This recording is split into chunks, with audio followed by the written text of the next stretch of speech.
Zo, dag dames en heren, welkom allemaal. We hebben een prachtige bijeenkomst vandaag van twee organisaties die de handen in elkaar hebben geslagen, maar die eigenlijk al heel lang zusters of broeders zijn, kunnen we wel zeggen. De Koninklijke Vereniging van Vrienden der Aziatische Kunst, gezamenlijk met de Nederlandse Vereniging van Vrienden van Keramiek, of Ceramiek, wat moet ik zeggen, en Glas. En wij hebben hier een prachtig evenement, een seminarmiddag met vele sprekers en echt prachtige onderwerpen. We hebben 135 aanmeldingen, dat is prachtig. Misschien staan er buiten nog een paar in de rij om zich naar binnen te vechten bij de drukte van het museum. Dat kan gebeuren. En kijk dus, welkom. U bent nog op tijd. And I will switch in English now, because the first part is about a wonderful collection, the Butler Collection, and the wonderful book Leaping the Dragon Gate, which has been published last year. Our first speaker is Katharine Butler. She's an art historian, entrepreneur. She studied art history at Edinburgh, but chose to pursue a business career in Eastern Europe following the fall of the Berlin Wall in 1989. She founded several companies, consumer goods companies. Free Bike is the last one I saw, in London even. And, most of these companies, or all of these companies, successfully sold in 2019. And then you devoted, your life, or part of your life, to the wonderful collection of your late father. And we're talking about one of the greatest collections of Chinese porcelain of her late father, Sir Michael Butler, a former diplomat, and he completed a purpose-built museum for the collection in 2009, but not after this wonderful collection had traveled to the Shanghai Museum and the Victoria Albert Museum in London, which was a tremendous success, which I recall. There are now around 650 pieces in the collection, and you're going to tell us more about it. And I leave the floor to you now.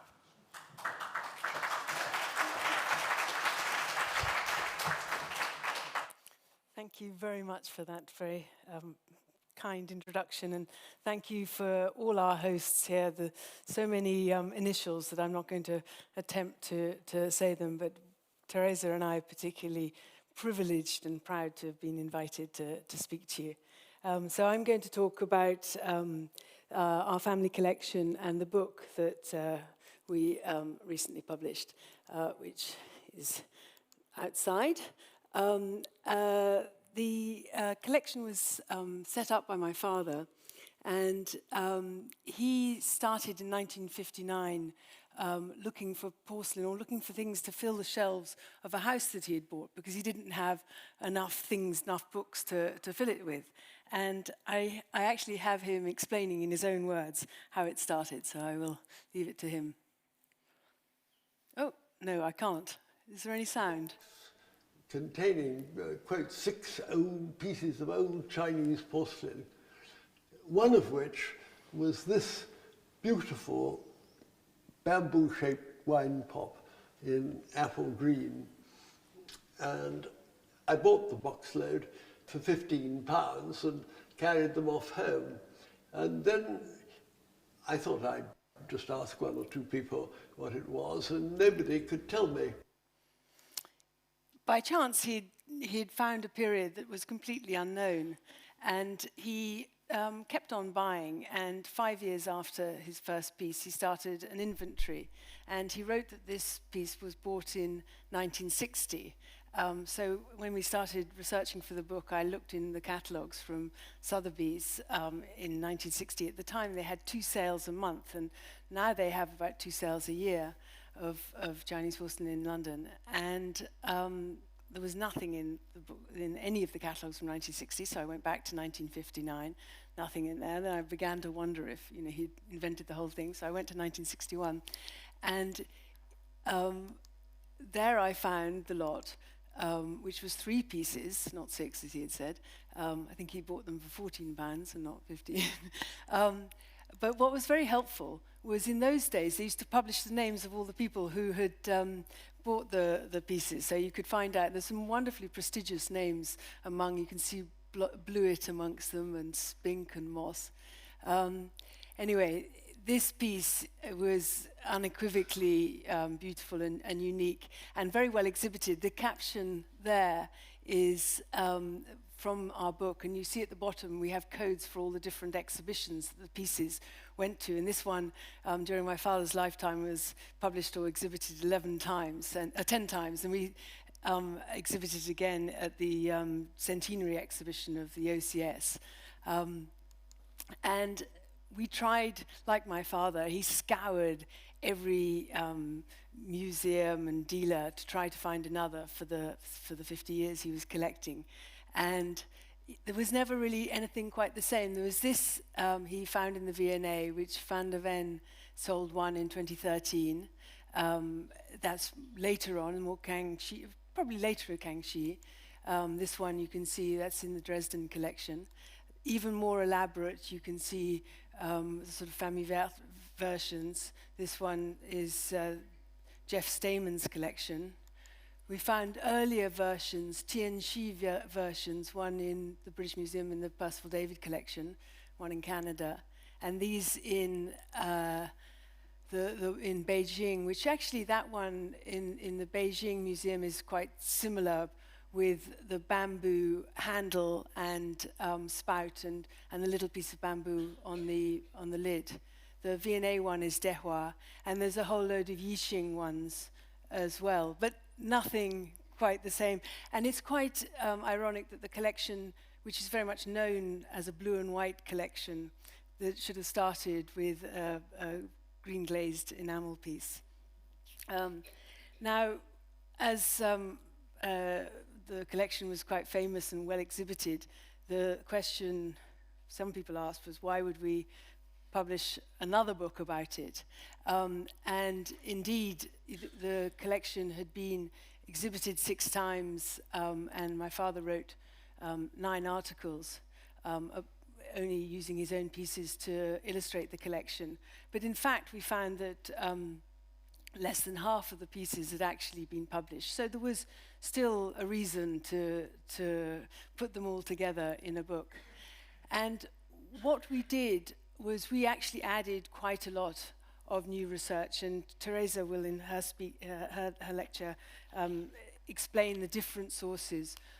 One that I was very involved in was looking for dated pieces of porcelain from that period. And we relied on these different publications, which some had lists, some just showed a lot of pieces that were dated. We went from about 1550 to the end of Kang XI to 1722. And you can see in this column here, slightly out of focus, but we found, I think, about 433 pieces of porcelain with dates on them. And we were relying on the previous source of the publications, but it was a project with many wonderful helpers, and we were quite impressed by the numbers of unpublished pieces.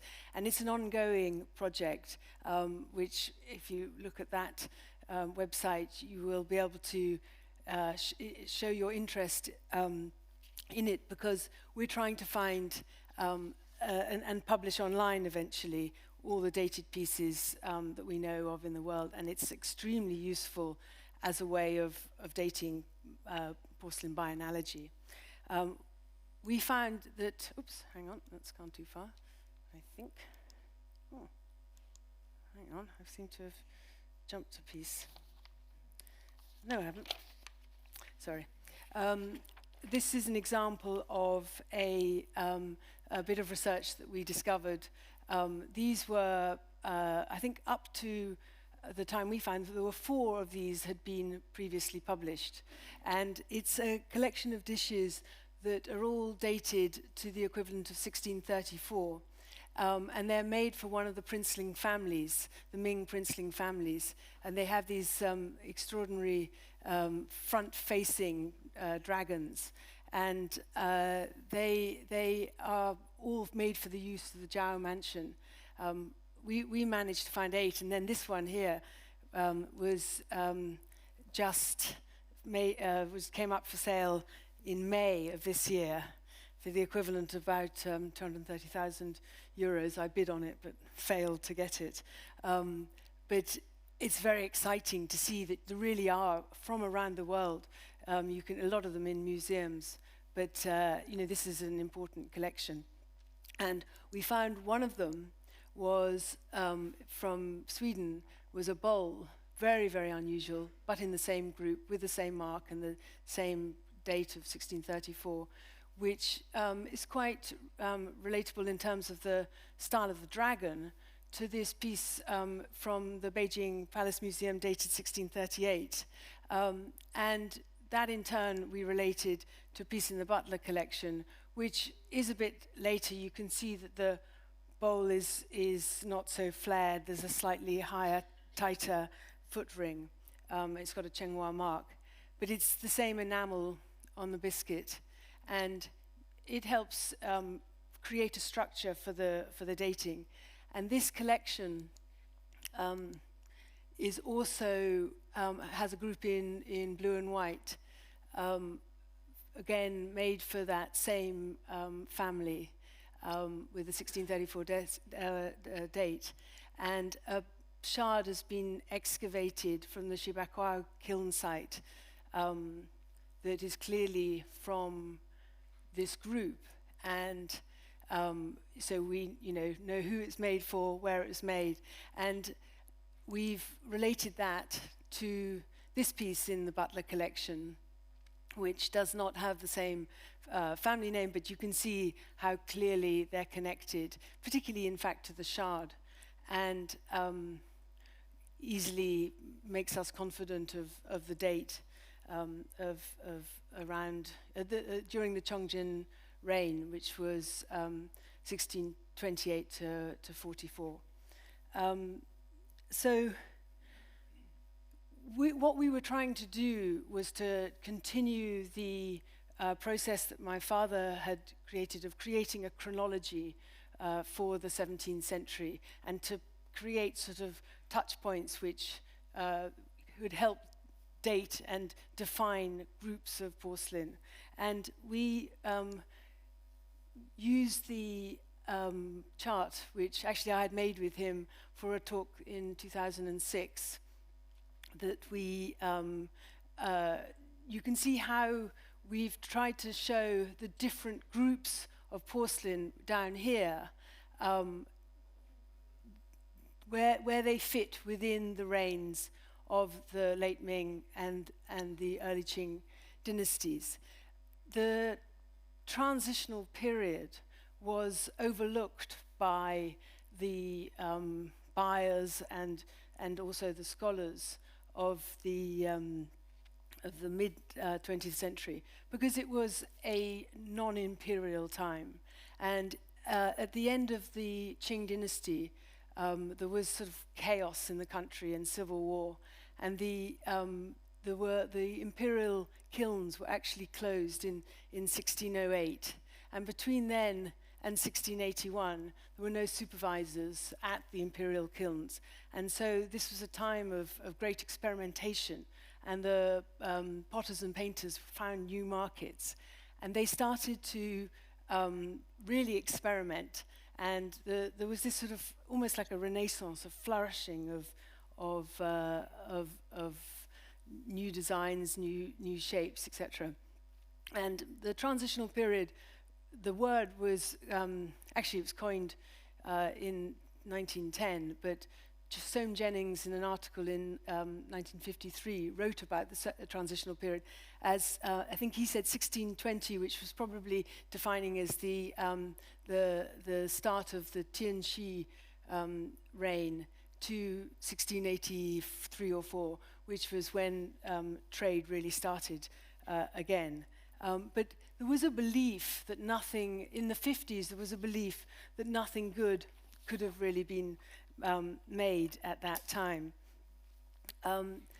We were looking at what the dated pieces were, and we discovered that the one of the reasons why there was a confusion about the quality, whether anything could have been made that was of any good, was based on how the pieces were dated. And during the 17th century, there was this sort of innovation on porcelain that the dates were written without the reign mark or possibly the dynasty name. And so since cyclical dates come within a cycle of 60 years, if you're going to be able to precisely date it, you need to know which 60 years the piece was made in. And normally what you do is you look at your chart and you know roughly which 60 years, and then you have the two characters. One is the heavenly stem and the other is the earthly branch, and you look within which 60 years. Now, what Professor Wang Qingjun called an absolute date was when you have a cyclical date connected to an emperor's name or the year of the emperor's reign, then you're absolutely sure of the date. It's an absolute date. If you have a cyclical year without the emperor's name, you're not absolutely sure. You have to know which 60 years. And this led to a great controversy that really kicked off the scholarship of my father's collecting career. Because there were pieces such as this, which is, I think it's the 12th year of, it's the Jimao year, which is the equivalent to the 12th year, of the Chongjin reign.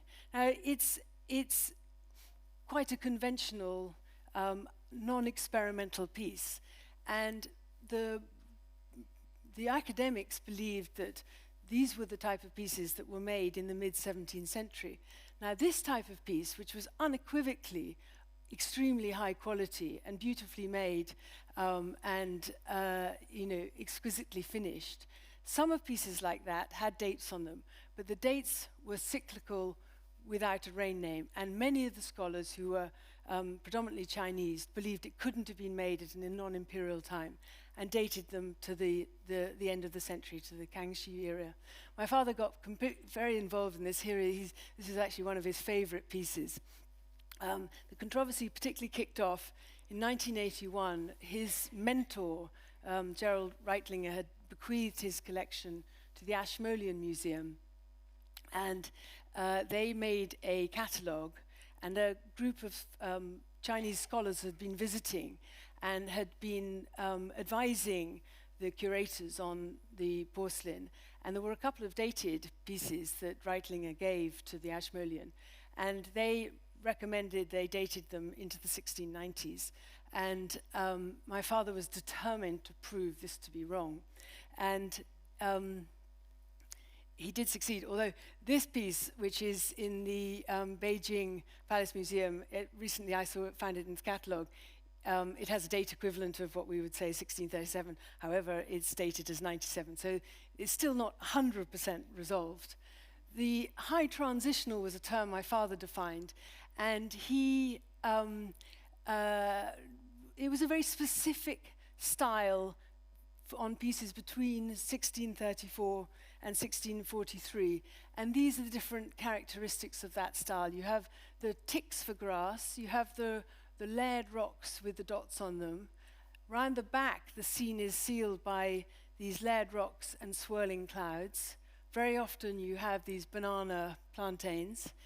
There's very often the beautiful willows, and you have these sort of rice clusters on rocks here, which is known as fish roe, and another thing is this type of tree, the chun trees. They're characteristics specifically during this short period, and then more or less it vanished. For our research, we found pieces with dates, these cyclical dates of the high transitionals. We found 32 pieces. These are the roll wagons. I think there was 13 roll wagons that we found with dates on them. Sorry about the pictures. Some of them, I mean, like this, this piece in 1974, Oriental Art. I don't know where it is now. And there was, I think, this one is a photograph I found in my father's files. I don't know where that piece is in the world. So, but through that, this is one of our family pieces which you can see relates absolutely to these and can be dated in this high transitional time. These are the goo-shaped vases, and again, these are ones with dates on them. This one here is quite interesting because actually it's got a Western handwritten date on the base of 1658, which basically gives us a date. It's the date it came into a European inventory. So clearly these pieces couldn't have been made in the 1690s if they were already in Europe in 1658. And this is the piece in the Ashmolean that was misdated to 1699. Here's a couple of pieces from the Butler Collection, again dated by analogy. On the ones on the left are very sort of typically high transitional. This one my father dated a bit later. Particularly the script on it is related to a piece in the Palace Museum with a 1653 date with the same seal mark of bamboo shadow. So obviously the style went on a bit into the next reign, but the high transitional style was stopped after around about the mid-century. My father prepared a lecture to give to the OCS called Porcelain at the End of the Ming. And he had the draft ready. It was in March 1983. And in Amsterdam, in Christie's, the first preview came on of the Hatcher Wreck. And this was a boat that went down in the South China Sea, and there were a couple of pieces that were dated to 1643. And this is how they're exhibited in our family museum. And my father bought quite a few pieces, but the porcelain had so many of the characteristics that he had defined as what he called high transitional and dating to the Chungjin reign. And he said it vindicated his arguments in every way. And it was a great piece of luck that this happened just, he said he dropped in a couple new slides and it was, it just was supporting his evidence that was already there. And the argument came to a rest in 1986 when Regina Kral found in a 1960s Chinese journal this bowl, which is actually dated to the 12th year of Chungjin. So again, an absolute date, and it has many of the high transitional characteristics with the ticks for grass and the willow design. So again, it was fixing this date to that period. We found another one which had an absolute mark, and I wanted to connect that to a couple of very beautiful pieces in the family collection of incredible high quality and obviously just objects to be treasured rather than having a specific function.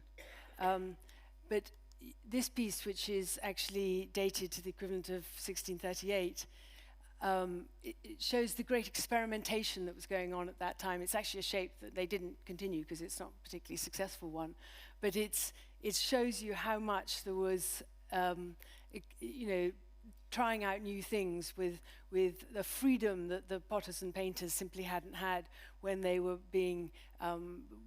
working for the Imperial Court, which had very precise orders. So after the high transitional controversy was resolved, my father turned his campaigning zeal to the first era of the Qing dynasty, the Shinja reign, which was 1644 to 1661. And when there was an exhibition in 1981 in Hong Kong, the first exhibition of transitional porcelain called Transitional Wares and Their Forerunners, Richard Kilburn had written in his introduction that he didn't think that there had much of much importance was made in the Shinja era, but he recognized that there hadn't been really enough research. In my father's first exhibition, which was in the Prinzessenhof, he already wrote in the catalogue that he believed that Shinja was a very interesting reign, and a lot of pieces should be. At that point, nothing had ever been marked as Shinja. And there are very few dated pieces in the world. These are 3 examples of dated pieces, which one is in the National Museum of Scotland, this one here, and the other 2 in the Beijing Palace Museum, with dates of 1655, the far one, and these 2 are 58. And they're all with dedications that they were commissioned by private individuals as gifts. And they all have on the back a mark of Yutang Jiaqi, which is the fine vessel for the Jade Hall. There's a lot of dishes that you can find like this with that mark. And here are a couple in the Butler Collection, which are clearly, of the same era and ilk, without inscriptions, but with a brown dressed rim, the mark on the back, the straight sides, and clearly definable as Shinja. You can see a progression on from the high transitional ticks for grass. It's getting a bit looser. The Shinja period was known for having exquisite observation of nature, and these 2 pieces on the left are dated to the Chungjin period in, I think, 1634. But this piece, one of the most beautiful in the collection, has this fabulous observation of plants and birds, and this one, which is related obviously with an enamel palette, is so exquisite, and the birds are recognizable, and you've got peacocks, and there's the flowers you can recognize. You've got magnolia and camellia and tree peony. So there was this a recognition of the quality of the painter's work. He was an artist, and this one we actually made as we unrolled it, and it's the end papers of our book, because you can just see how fabulously beautifully it's painted. And my father used to say that these are unique works of art, and actually he concluded this unknown reign was actually one of the most innovative and important in Jingjin, in the porcelain of Jingdijun. The next group that my father recognized and put a name to was in the beginning of Kang XI, and a group that he called the 1660 dishes. And they're definitely a new departure. They're very heavily potted, small dishes, and they all have a very similar sketchy landscape on the back, and sometimes have Jiajing marks, sometimes have Xuanda, and sometimes have Kang XI marks. And there are a couple of dated pieces from the Butler Collection. One 1666 on the left, second on the right 68. Both scenes from a very popular novel called The Romance of the Western Chamber. They were, it's quite, these ones have the dates on, but the other pieces to have a Kang XI mark on them right at the beginning of the reign is, my father thought perhaps some made for the imperial court, because it was obviously quite brave to be putting the new emperor's name on the porcelain. On the other hand, this was quite a raunchy story, so it wasn't absolutely appropriate for an emperor. Another group that has caused an awful lot of fascination, and my father was particularly interested in, and he managed to get 6 pieces, and actually I've managed to get 2 more. So is a group which have an 8-character mark on the back of the Zhonghe Tang, which is the Hall of Central Harmony, and they have dates either of 71, 72 or 73, predominantly 72, all extremely high quality. They all have underglaze red, and the dishes have this channel foot ring, which Teresa will be speaking about more. Beautifully written marks in a very strong hand. There was a great amount of questioning. My father was convinced that that they were made for the imperial court, but no one ever found a Zhonghe Tang, a hall of central harmony, in the Forbidden City. So there's been some more research. We did a lot of work finding the pieces with these dates. There's one in the Rijksmuseum, which I'll show in a second, and we found 50 pieces in the world, 25 of which are these small dishes, and they have various poems. They're Tang poems on them. They're a very flat shape with a curved rim, and all have this underglazed red. Importance of underglazed red is that it was a technique that had been forgotten. It was popular, or had been first achieved at the beginning of the Ming, and then somewhere at the beginning of the 15th century they'd forgotten how to do it. And in 1671 they'd obviously succeeded again, and these pieces from this group are clearly examples that they had done so. This piece here is actually it's shards reconstructed into a piece that's from the Fuliang magistrate site in Jingdijun, and actually those are the 3 Butler pieces. Excavations in Jingdijun have found shards of, I think, something like 180 shards that would have composed about 60 more dishes like this. And they were found at another site that was the non-imperial Shibakwao site, which we talked about earlier. A lot of them have copies of the mark in a much more degraded handwriting, suggesting that that these things were so important that people were actually copying them at the time. These are the Butler pieces, a little bit enlarged. And this is the group, and the Rijksmuseum one is the third along. Fascinating group, because it's a shape that was based on a Wan Li shape, which had a different mark in the center. This has the shu, the mark of longevity, and it has a Sanskrit prayer around the outside. It's very sort of archaic piece, but I think what they're definitely showing off is how well that they've got their underglazed red. It's definitely a big success. They've mastered it. Then we found these dishes,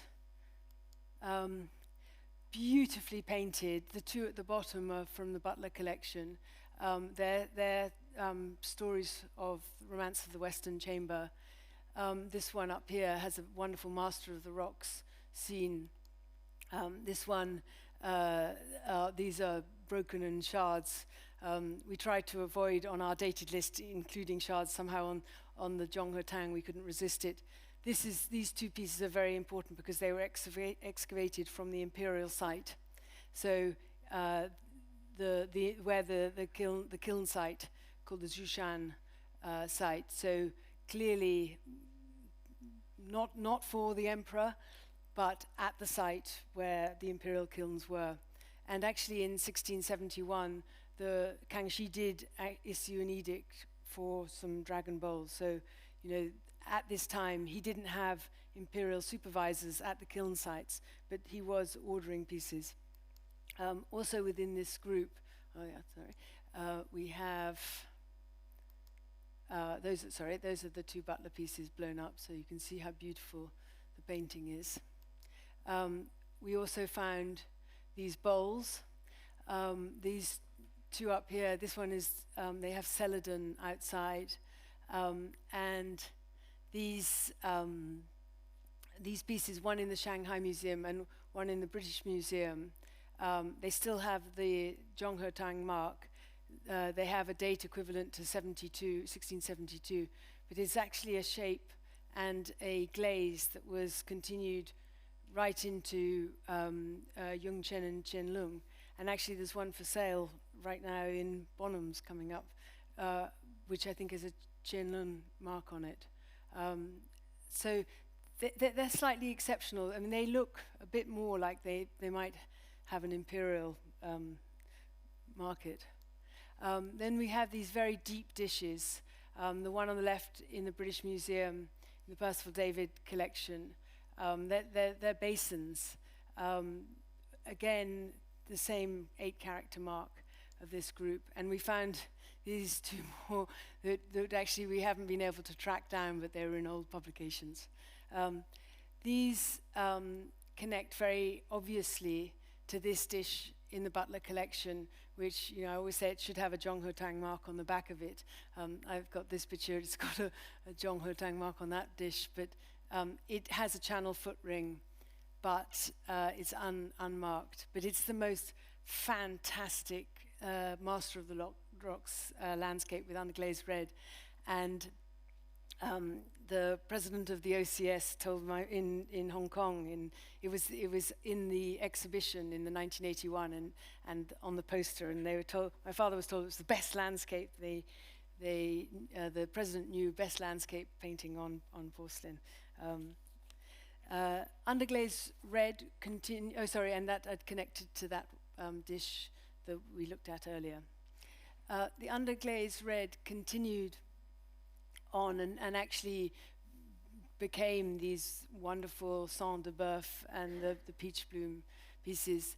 This is a brush pot that was has another innovation, or a sort of a revision of a style used before, where the painting is raised, and even the script as well is raised. It's almost like Braille. So I think that the potter painted with slip onto the pot, and so you can actually feel all the characters, and you have this beautiful running cursive script, and it's actually a poem about friendship of extreme beauty. The taste for brush pots, which was quite strong at the high transitional period, seems to have ebbed during Shinja, but during the mid-Kang XI period, these broad brush pots were popular again, and especially with calligraphy. And we've found this group of dated pieces. You can see often you can find pieces, not often, but they come up with Kang XI marks on them. And these have dates. In 1681, Kang XI sent down 4 supervisors to Jushan, to the Imperial Kilns, and the production was started again for the Imperial Court. Here are some pieces that probably could have been for the court that are dated. And actually, this piece just came up for sale in London in November. It was Sam Marsh's, capturing £277,000. It's got a Kang XI mark on it, and it's got various different seal scripts across it. Also, a group with calligraphy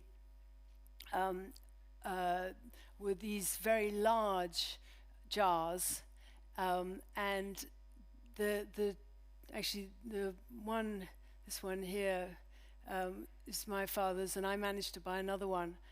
We found we found a third, and they all have the story of the drunken poet written on one side and then illustrated on the other. I think what's important about them, they're all dated to 1720 or 21, which was the last year of Kang XI. And you'll see the way that the rocks have this white flash on them, which is very characteristic of the late Kang XI, and is a sort of a useful tool to define the age. As you will see on these pieces, that's our one again. This is a beautiful vase that my father called the Marilyn Monroe vase. And if you think how clever it was to be able to, I mean, it's easier if you're handling it, to paint a landscape around a shape that's of such different circumferences. And you'll see again the white flashes. And again, we have a dated piece, 1718 in the Beijing Palace Museum. Now, one of the other things my father was very well known for was his love of debating and questioning the dates on, or the authenticity of the porcelain. And the last chapter in the book we've written about dates, debates, and conundra, because often things are not what they seem. We found these three, which are all beautifully dated to the Shinja period, and classically, anything that looks like that you would call Shinja. We found these pieces here, which are related. This is 1665, okay, that's just outside Shinja. 70, it's getting a bit, Kang XI started in 1671, came to the throne. They're quite close by, but then you have these three, which are all 1684 in very much the same style.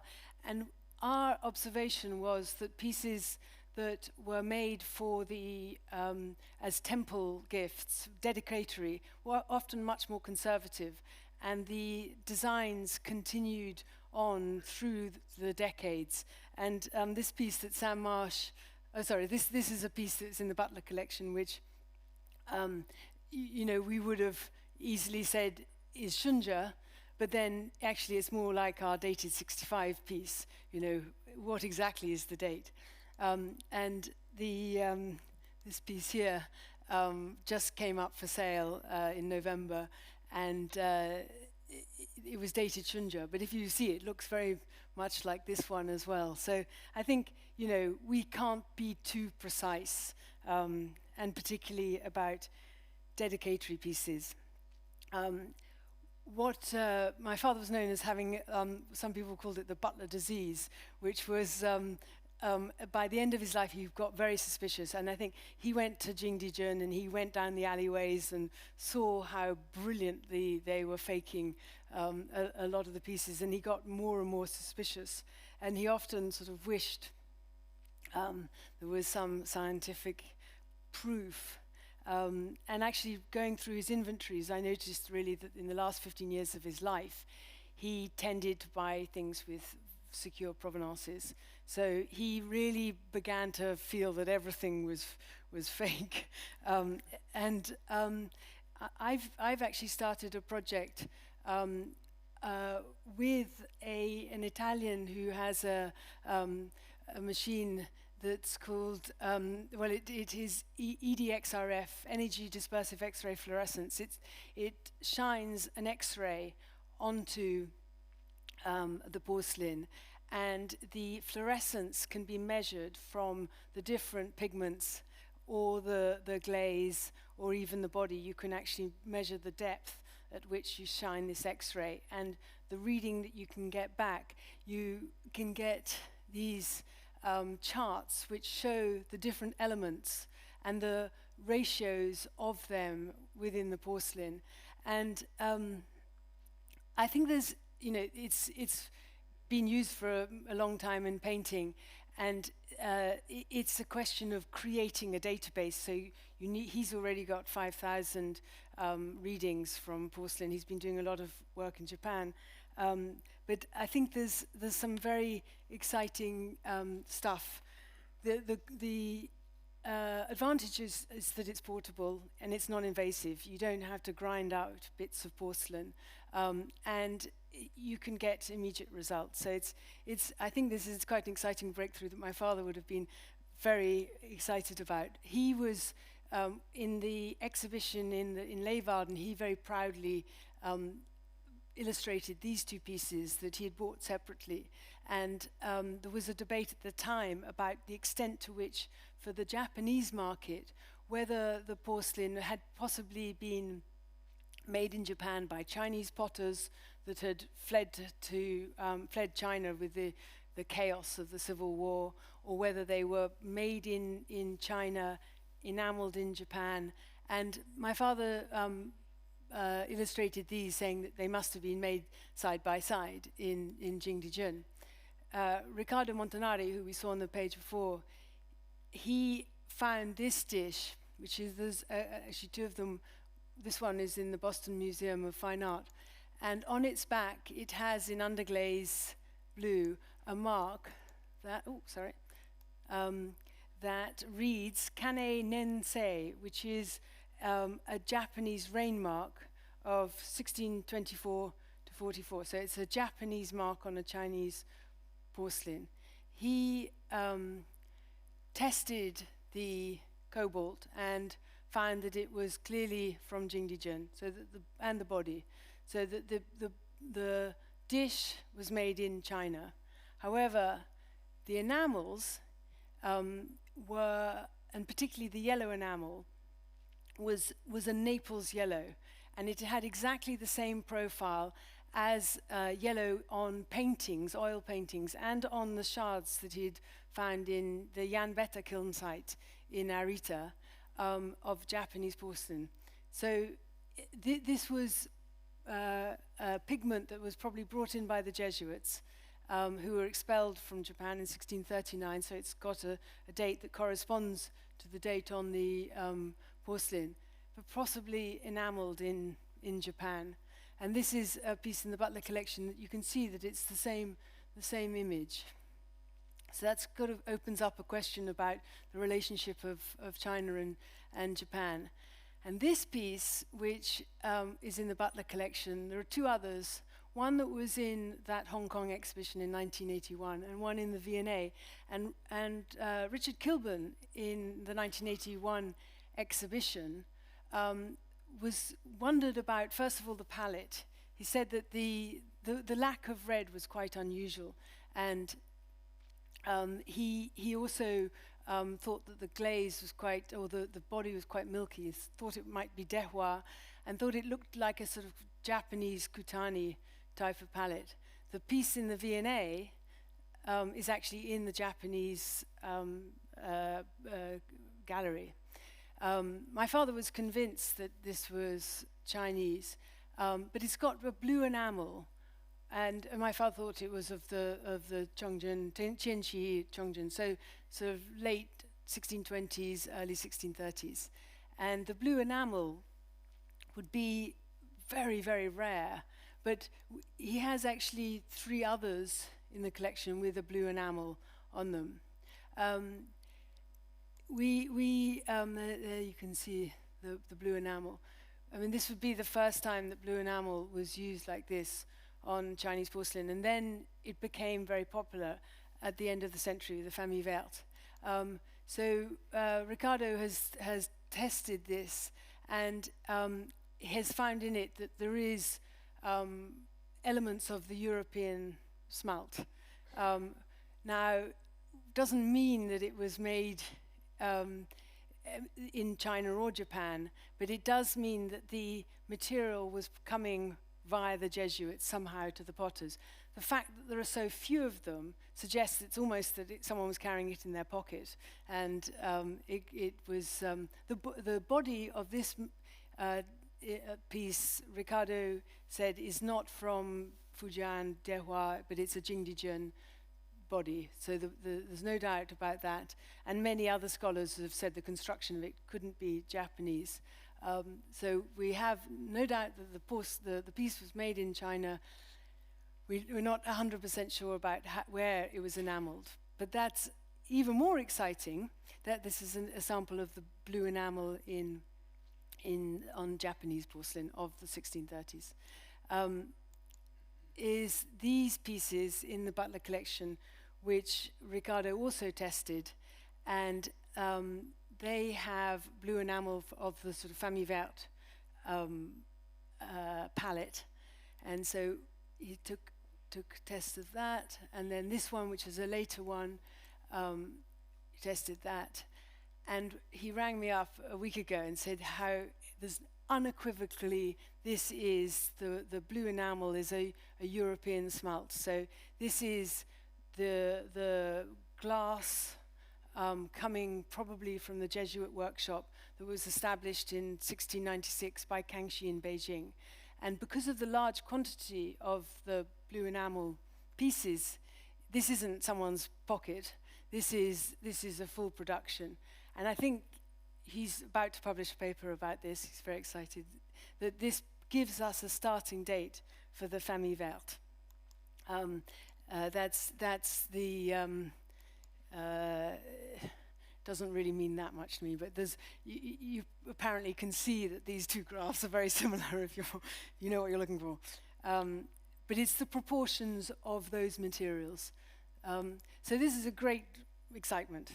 So we have, as Peter said, about 650 pieces on display. We've just reopened the museum. And we just started a website, but you're very welcome to come and visit. I'm going to have one visit a month throughout the year. The porcelain is not behind glass, which makes it quite unique in terms of museums. So we have groups maximally of 20, but people can handle them, can walk across the room and compare one thing to another. So it's a very, very wonderful and unique experience.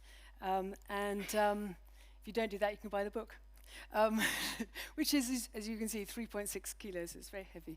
And we got a special price on today. So anyway, it takes me just to thank you very much for listening. And I will answer any questions if I've got any time left, if I've not gone on for too long.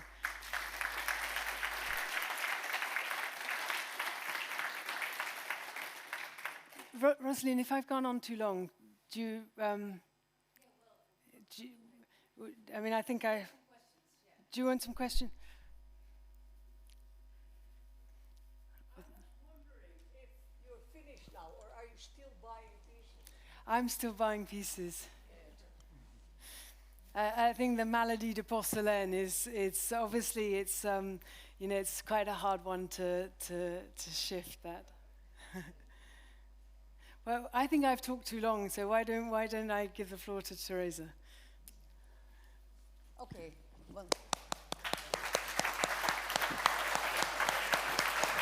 I didn't look at.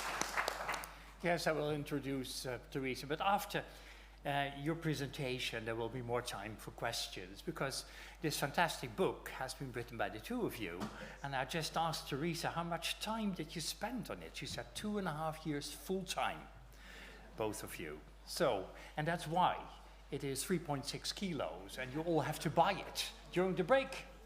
And it will be signed, that will be a lovely thing.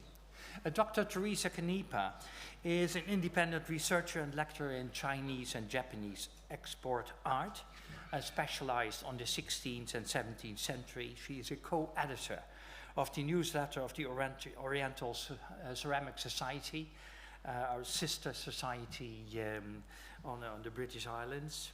She is the author of Jing de Zhen to the World, the lyric collection of Chinese export porcelain from the late Ming Dynasty, and also silk, porcelain and lacquer, China and Japan and their trade with Western Europe and the New World. And then, of course, this magnificent piece. You did your PhD in Leiden, at Leiden University with Christian Jurg and Anna Gerritsen, almost family of our society, of course. So I'll give you the floor. Wonderful. You will tell us about new findings.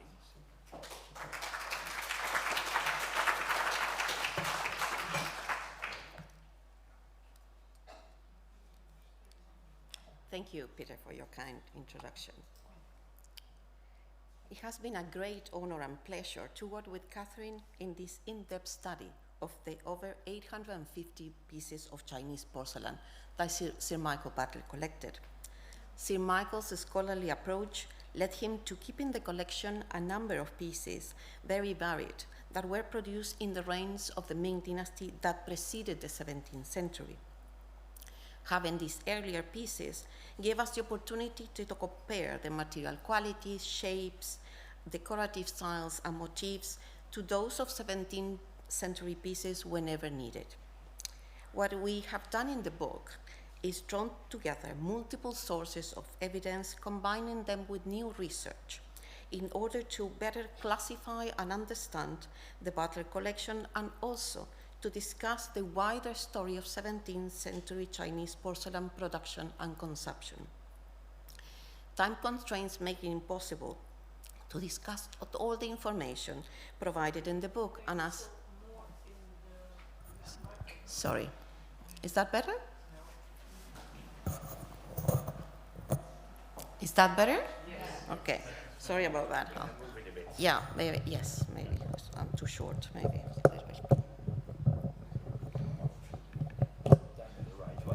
Okay.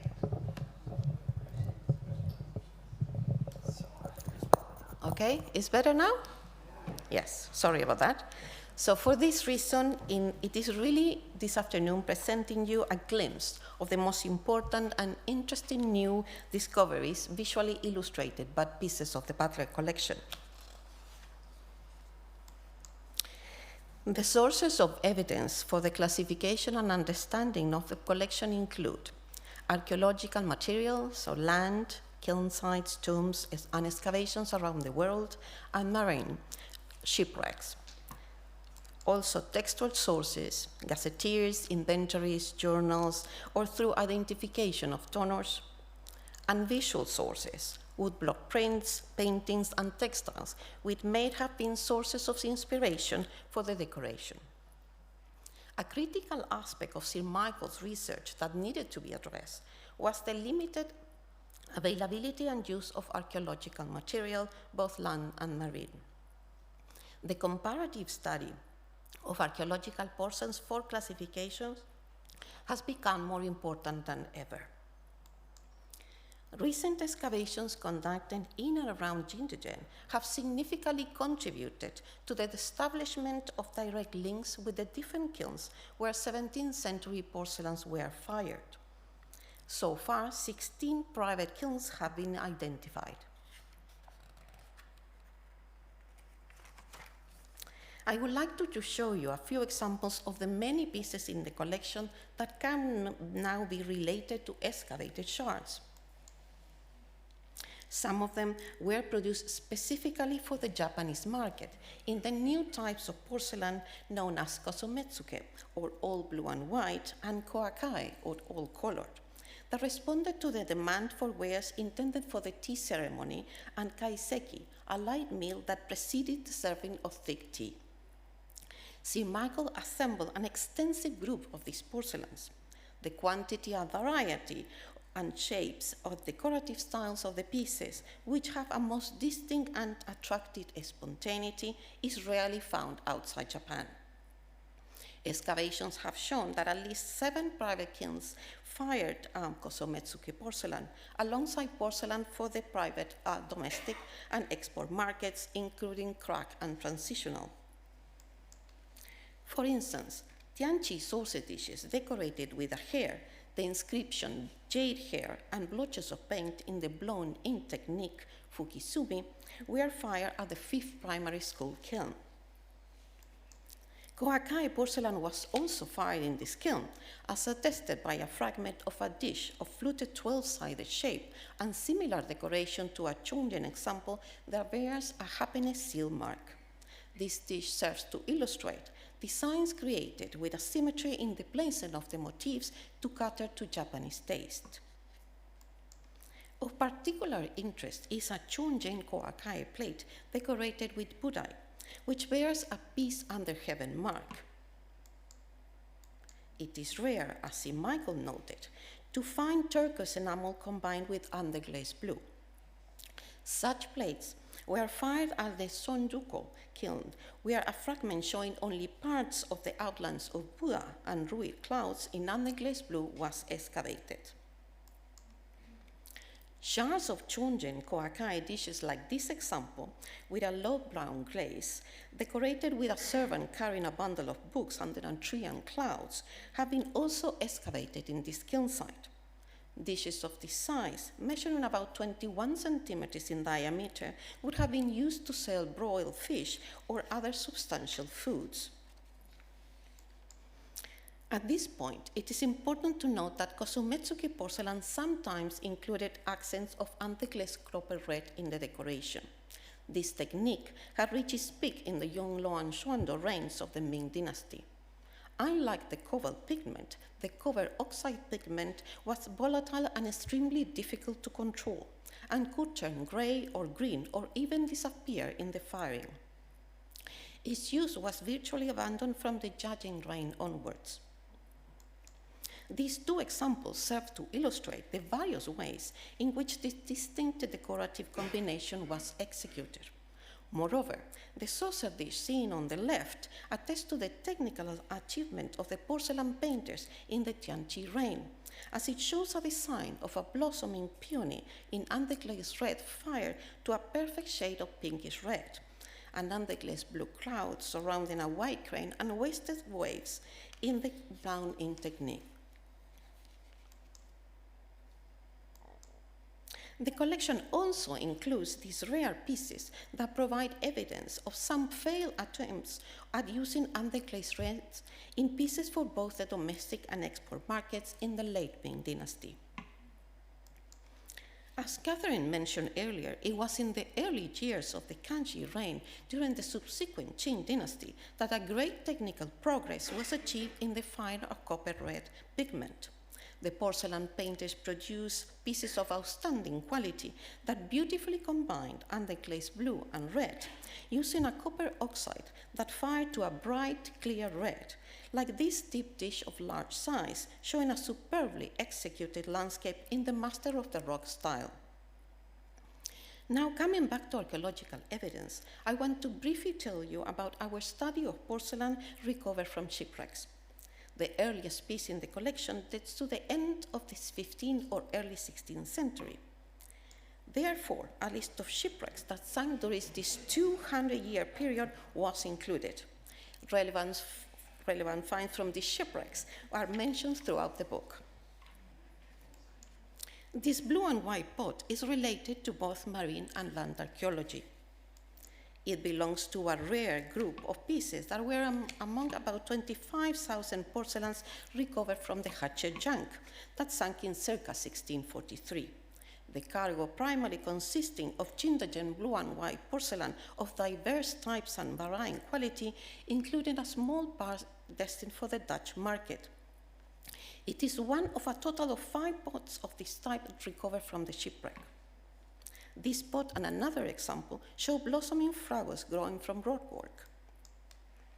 A third example, seen here on the left, showed a dense design of flower scrolls, and the other two an overall design of fruiting melon vine. In addition to the hatchet pots, there are a few other examples of this type that have been recorded. We now know that such pots were fired at the Luomachiao kiln, as attested by the excavated fragments of a pot with an all-over flower scroll, similar to one of the hatchet pots. BOC documents show that pots, most likely of this type, were not only used for urine, but also for water in both the BOC trading factory in Batavia and the Dutch Republic. An important find from the Chivakiao kiln is a shard of a blue and white brush pot dating to the early Kang XI reign, with a well-finished convex groove within the foot left unglazed, commonly known as a channel foot ring. This distinct potting figure is seen on a number of pieces that appear today to the previous Shunjo reign. Its development has long been subject of discussion. We have not found any pieces with this feature inscribed with a Shunjo date. Thus, it is difficult to determine exactly when it began to be produced. It is most probable that this type of foot ring did not serve any particular function in the firing or when in use, and it was only a distinctive characteristic of a private workshop. It occurs mainly in large dishes and bowls decorated in underglazed blue or in combination with overglazed enamels in the woodside palette. The noticeable differences suggest that the potters were freely experimenting with this feature at the time. We measure the depth and width of the groups, as well as the height and thickness of both the inner and outer edges, and these vary from one piece to the next, ranging from a very low, shallow groove to a deeper and wider groove. The experimentation continued in the Kang XI reign. This Kang XI blue and white brushpot, decorated with a refined Master of the Rocks landscape, cyclically dated to 1667, demonstrate that by these years the potter had already replaced the shape of small brushpots of the Chongzhen and Shinja reigns, and were still producing pieces with an unglazed channel foot ring that had a very shallow, narrow groove. Its channel foot ring relates closely to that of the Shiva Kilns I showed you earlier. Shonghortan pieces via cyclical dates show that by 1671, a fully developed channel foot ring with a deeper and wider groove and on an outer ring, slightly thicker than the inner one, was being commonly used on deep dishes of large size, decorated in underglazed blue and red, and by the following years on saucer dishes, like these two examples in the collection showing scenes from the Romans of the Western Chamber dated to 1672 and 1673. An important find from textual sources has revealed that the production of a small high transitional blue and white incense burner raised on 3 short feet and inscribed with a cyclical date corresponding to 1639 may have been supervised by Lu Hongsheng, who took up a post of magistrate around the 11th year of the Chongzhen reign, 1638, in Fulian, the county in which Jinjiang is located. Showing a scene of the Tin Lohan, it bears an inscription incised to the right of Guanyin, the goddess of mercy, that reads, "Supervised by Lu Hongsheng in the autumn month of the Yimao year." While the potting is relatively crude, the decoration is carefully executed with fine lines of washes of underglazed blue. An inscription recording the same year's production is seen in another blue and white incense burner decorated with 2 5-clawed dragons chasing flaming pearls. A second inscription written about the dragons read, "The believer Chen Yu King may record the name of the person who presented it as an offering to the Xuan Miao temple at Tunshuo." A number of visual sources, including both woodwork printed books and paintings, have been related in one way or another to 17th century porcelain, and more specifically to pieces in the Butler Collection. A closer look at these and other woodwork printed books led to some interesting and surprising finds. And as we see in this unusually high transitional brushpot of truly outstanding quality, showing a scene of the Han Dynasty historical drama of Kai Yan, the painted decoration, mostly executed with carefully delineated and fluid lines, typically show vertical layer rocks and swirling clouds linking the beginning and end of the narrative scene, which Sir Michael called a back to the picture. This was not a novel feature used by the porcelain painters, as believed by Sir Michael and other researchers. At least from the Yuan dynasty, as Professor Ni Yibin has noted, narrative scenes painted on porcelain had been skillfully linked by a couple of trees or gnarly rocks. However, the use of layered rocks and swirling clouds to link the beginning and end of the scene was most probably inspired by prints like those from collected illustrations of the Three Realms, first printed in 1609, an album of Tang pottery and paintings published during the Wanli and Tianqi reigns, or from those included in dramas such as Asian dramas published in 1619. The 10 Bamboo Studio Manual of Calligraphy and Painting was one of the earliest Chinese books printed by the technique of polychrome xylography, known as Duban, produced between 1619 and 1633. It can now be cited with some certainty as the inspiration of the decoration of a few pieces in the Butler Collection. For example, the scene of a bird perched upside down on blossoming prunus, finely painted around the side of this unusually tall blue and white high transitional brush pot. This piece is of particular interest as it bears two large characters and across them the inscription, acquired by Shang Xunchan in the Yuan year, corresponding to 1638, written in ink on the base. It is extremely rare, as Sid Michael noted, to find such an high inscription in ink on high transitional porcelain. Closely related depictions of the scene appear in Shinja porcelain, including a large roll wagon in the collection. Another print from this manual shows close similarities to an attractive decorative feature of using washes of the lethal cover blue to surround the flowers of prunus tree seen in this large high-quality roll wagon, dating to the Shinja reign. This feature first appeared in the 1640s and continued to be used in both blue and white and woodside porcelain in the latter years of the Shinja reign, as attested by a brush pot cyclically dated to 1654 and by a bigger vase, both formerly in the Curtis collection. And in the Kang XI reign, as seen on the rim of the deep dish decorated in underglazed blue and red I showed you earlier. It seems likely that the newly invented technique of polychrome xylography, Duban, reproducing the effect of watercolor painting used in this late Ming manual, inspired the porcelain painters to employ a similar palette of overglazed enamels to decorate the best quality porcelains.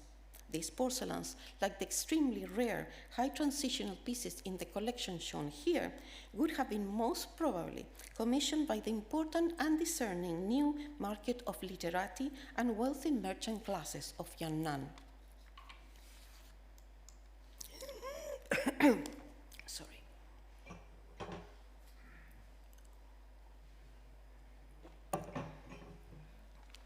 The master of the rock landscapes, painted in underglazed blue or with accents of underglazed red in two kanji saucer dishes, show an unusual feature. Sir Michael suggested it represents heavy rain falling from a cloud, shown in the same style as the mountains and rocks. This feature is also seen on a brush pot with zigzag and blobby dots bands typical of the Kang XI reign. But it seems likely that it depicts a flat-top mountain like those that appear in the first edition of the Master Sid Garden Manual of Painting, published in 1679, which reproduced painting by famous artists of the Sung, Yuan, and Ming dynasties. The repeated clusters of dots or circles, as well as the short lines, suggesting the foliage of trees, also look like those that appear in prints from this manual. Good prints in ink, colors, and embossing, like those from the catalogue of letter papers, the Wisteria Studio album of stationery, decorated with ancient and modern designs, published in 1626, may have served as source of inspiration for the swirling clouds finely incised of the one white body of a tall vase dating to the Kang XI reign. And more specifically, those prints may have served inspired this type of decoration, beautifully combining flat and low relief incise motifs executed in underglazed red and blue and celadon glaze of left plain white. The use of these three high fire colors together, particularly difficult to control, attest to the high technical achievements of the kiln masters and porcelain painters at the time. This tall vase modeled in a new shape of vase that is not yet fully developed into a type that appeared in the late Kang XI reign, known in the West by the French term rouleau, or literal meaning roller, shows that some pieces were finely decorated in underglaze blue and red and with incised motifs omitting the celadon glaze. Research on paintings by early Qing artists was also fruitful. Professor Craig Clunas has suggested that the sparse yet monumental landscape seen on a Kang XI blue and white incense burner raised on 3 short feet is in the style of Honren or other contemporary artists from Anhui. Searching from paintings by Honren, who became the greatest of the so-called Anhui painters, we came across the hungry scroll, The Coming of Autumn, in the Honolulu Museum of Art, showing a landscape with spindly trees in the foreground and tall, angular layered rocks and mountains which indeed resemble those of the incense burner. The painting style is comparable to that of another incense burner of this shape and size in the Palace Museum in Beijing, cyclically dated to 1673. As you can imagine, several research questions remain unanswered. One of them is the origin of an elegant shaped vase that appeared in the late Kang XI reign. Modeled with a tall square section body with tapering sides and a trumpet net of square of cylindrical section, it was produced in underglaze blue and red, or in overglaze enamels, but apparently only for a short period of time. We found 3 dated vases of this shape, all produced in the early 1690s. We searched tirelessly for earlier bronze of ceramic vessels of this shape, but no intact example appears to be recorded. The shape may have derived from vases modeled after ritual jade song produced at Shinja in the Ming Dynasty.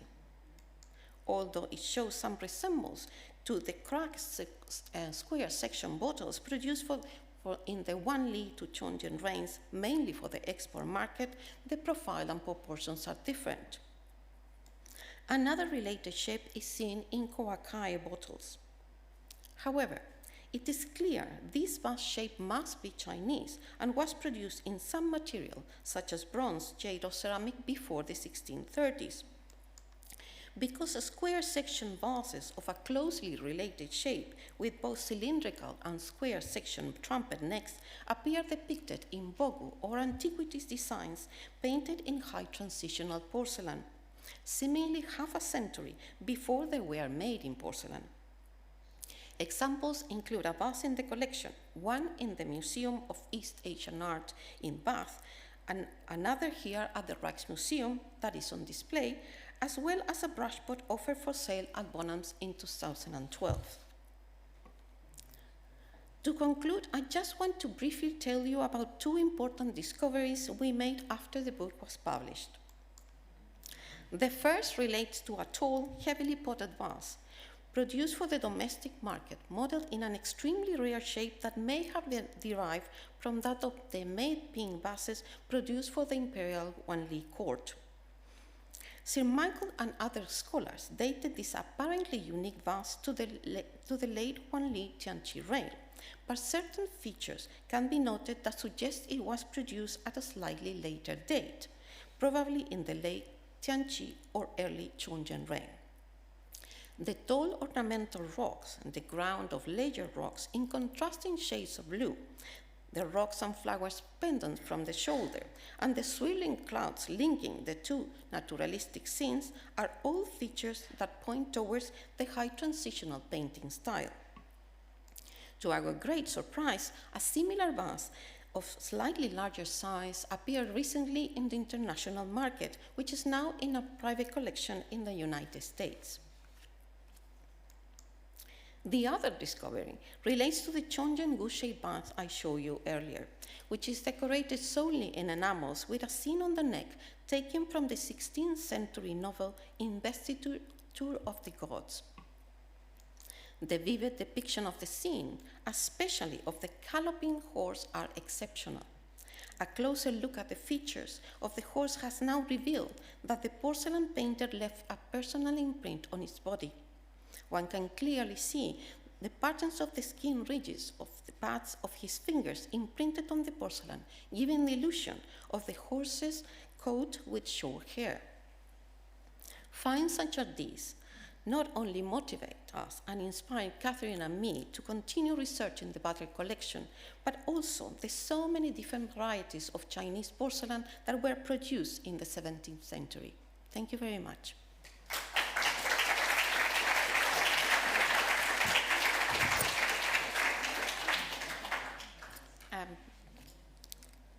Would you like to ask any questions?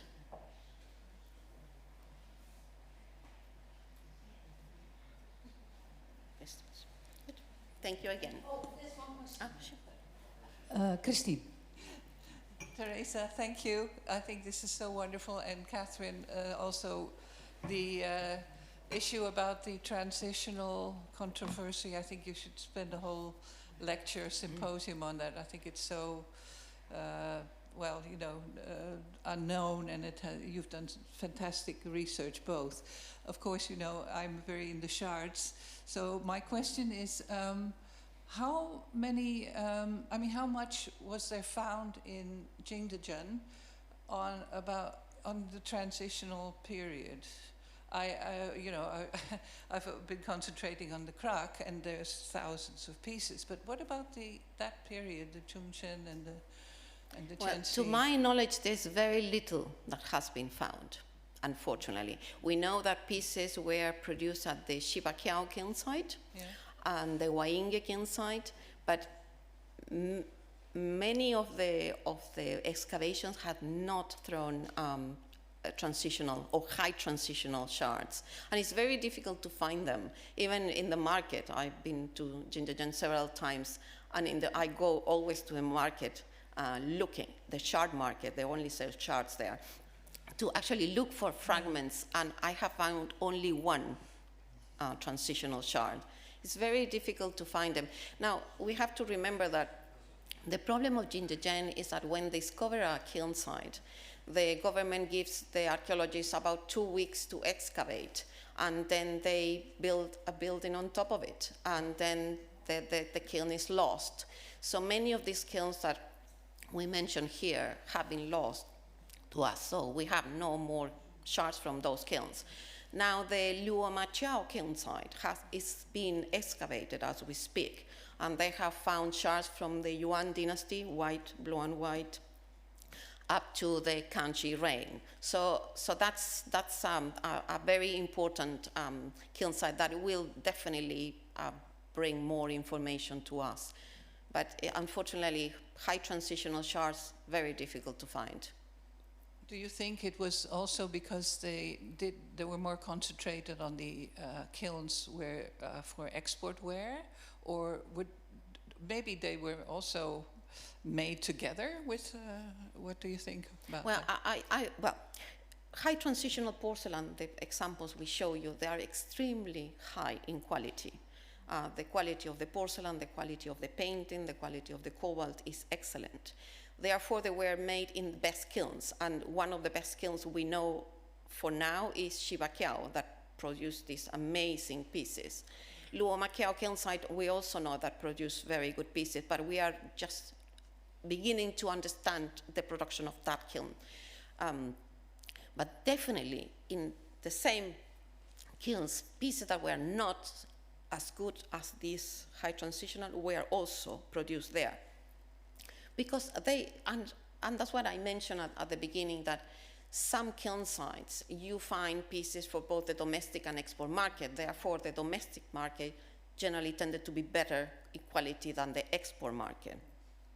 The high transitional pieces we are seeing here, that many of them were exported to Europe, but the majority were made for the local literati and wealthy merchant classes of Yangnan.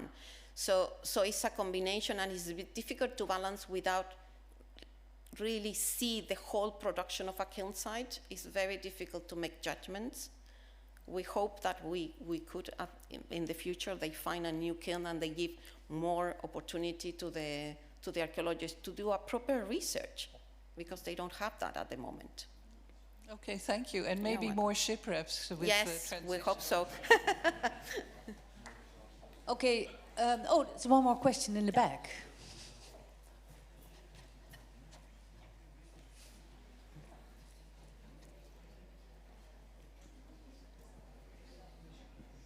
Thank you very much, Teresa, for a really wonderful presentation, and Katharine too.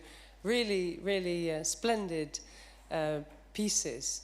I have a question about the wider implications of how you are presenting this period between the early 17th century and the 1680s.